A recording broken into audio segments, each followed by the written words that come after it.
리브가의 책 낭독 시작합니다.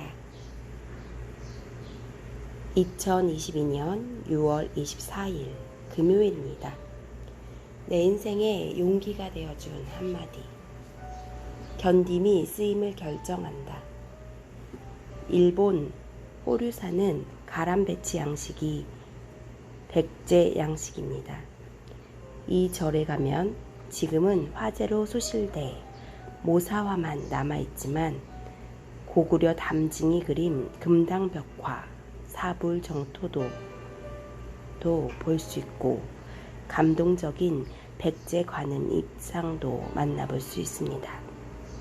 이 절 앞에는 긴 소나무 숲길이 눈부십니다.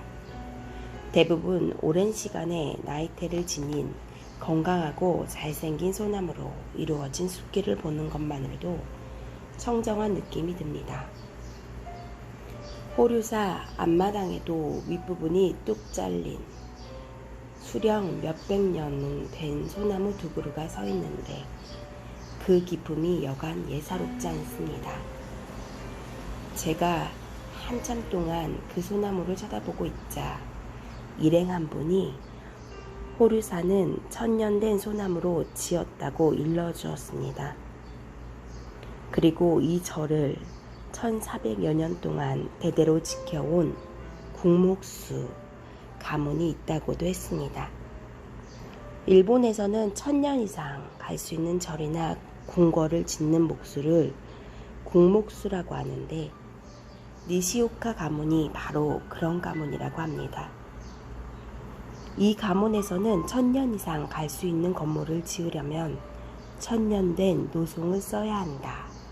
그리고 그런 나무로 건물을 짓는다면 모름지기 1000년은 갈 수 있는 건물을 지어야 국목수로서 그 나무에게 면목이 서는 일이다 라고 후손들에게 가르쳤다고 합니다.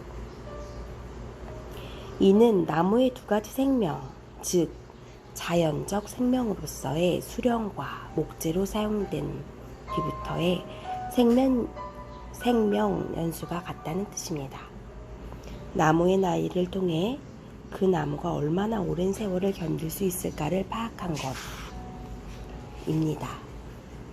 그러니까 견딤이 그 견딤의 기간이 쓰임의 기간을 결정한다는 것입니다.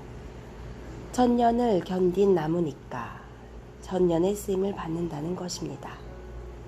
저는 이 가문의 가르침이 시라는 집을 짓는 언어의 목수인 책에 해당된다고 생각합니다. 좋은 시의 집을 짓기 위해서는 무엇보다도 먼저 인간과 사물의 삶에 대한 깊은 이해와 체험이라는 나무가 있어야 합니다. 그것도 오랜 세월 동안 온갖 고통과 시련을 견뎌온 나무라야 합니다. 만일 그런 나무가 없다면 단 한 줄의 시도 쓸 수 없게 됩니다. 제 인생에 처음으로 견딤이 가장 필요했던 시기는 20대 초 군복무할 때입니다. 1970년 2월 신병훈련을 마치고 배치받은 공병부대로 가자 일주일 뒤 제대한다는 한 병장이 저를 불러 세웠습니다. 어이 정희병, 너 언제 제대하냐? 네, 1973년 초입니다. 저는 병장의 질문에 큰 소리로 대답했습니다. 그러자 그가 하하 1973년? 그때까지 언제 기다려? 잘해봐. 응? 하면서 제 어깨를 툭 쳤습니다. 주위에 있던 다른 병장들도 한꺼번에 웃음을 터뜨렸습니다. 저는 그때 얼마나 아프고 견뎌야 할 세월이 아득했는지 모릅니다. 지금은 군 복무 기간이 약 22개월이지만 그때만 해도 36개월이었습니다. 제대하려면 꼬박 3년을 참고 견뎌야 했습니다. 그래서 군모에 세워라 구보로라고 쓴 병사가 있는가 하면 백인이라고 쓴 이도 있었습니다. 저는 모자 안 보이는 곳에 참을인 자 3개를 썼습니다. 한 해가 지나면 한자를,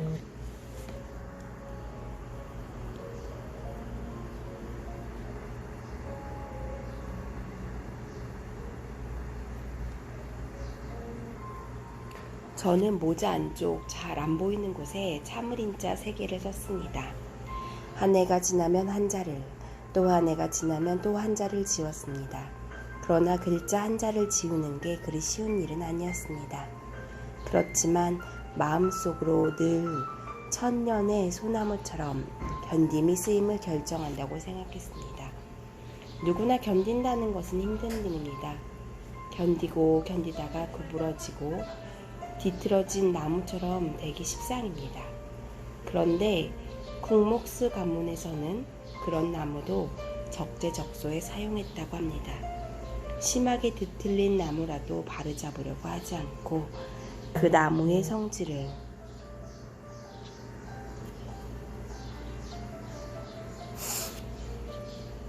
그런데 국목수 가문에서는 그런 나무도 적재적소에 사용했다고 합니다.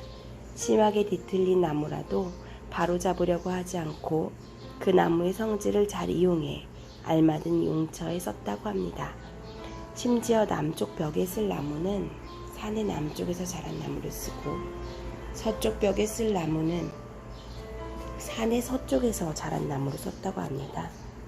서양의 현대 목조 건물이 100년도 채 가지 못하는 것에 비해 고대 일본의 국목수가 지은 집이 1000년 이상 갈 수 있는 것은 이런 나무의 성질을 잘 이해하고 사용했기 때문입니다.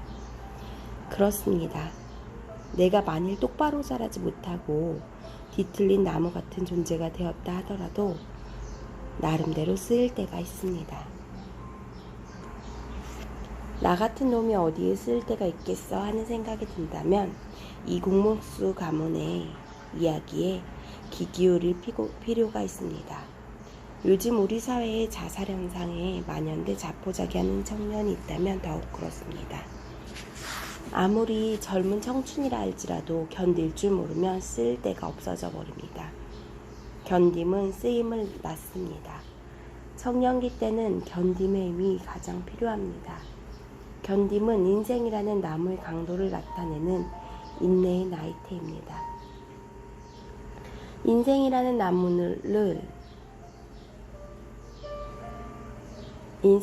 나무를 더욱 단단하고 아름답게 하기 위한 필요 조건입니다. 현실적 고통을 받아들일 수 있는 견딤의 힘을 통해 미래를 환히 밝힐 수 있습니다. 20대 때 3년이라는 긴 군 복무 기간을 견딜 수 없었다면 오늘의 저는 있을 수가 없었습니다. 제가 인간을 이해하고 인간이 이루는 사회의 본질을 이해하게 된 것은 바로 견딤의 군대 생활을 통해서였습니다. 지금 제게 어떠한 어려움이라도 참고 견딜 수 있는 힘이 있다면 그것은 청년기의 군대 생활을 통해 이루어진 것입니다. 그 힘은 시를 쓰는 어려움마저 참고 견디게 해줌으로써 오늘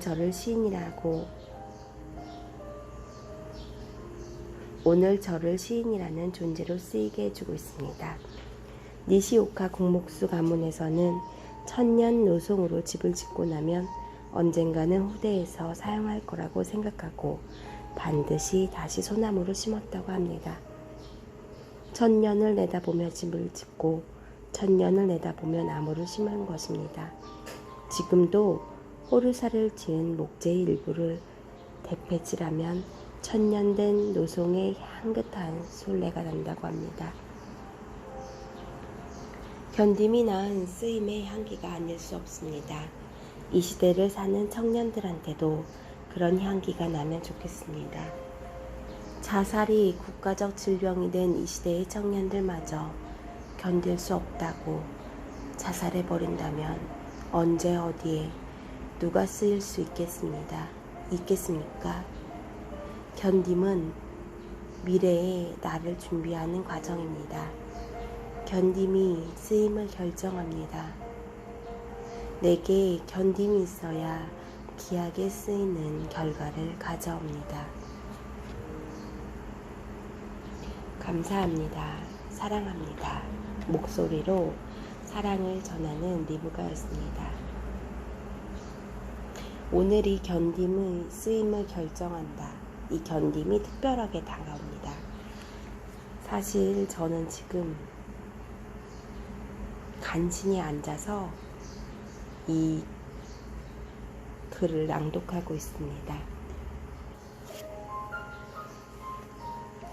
어제 저녁에 배탈이 나서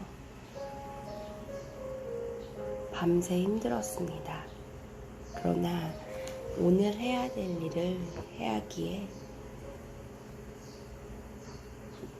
음악을 켜고 사진을 찍고 낭독을 하고 있습니다.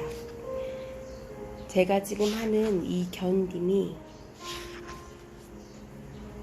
1년 후일지 몇 년 후일지 모르지만 그때 쓰임으로 나아갈 것이라고 희망이 듭니다. 감사합니다. 힘이 없어서 힘내서 읽어야 하는 부분들을 힘을 다해 읽지 못했습니다. 그러나 있는 그대로의 오늘의 여정을 받아들이며 오늘의 낭독을 마치겠습니다. 감사합니다. 오늘도 오늘 하루에 점 하나를 찍음이 행복합니다. 저도 저의 일생에 소나무를 한 그루 심었습니다. 감사합니다. 리브가였습니다.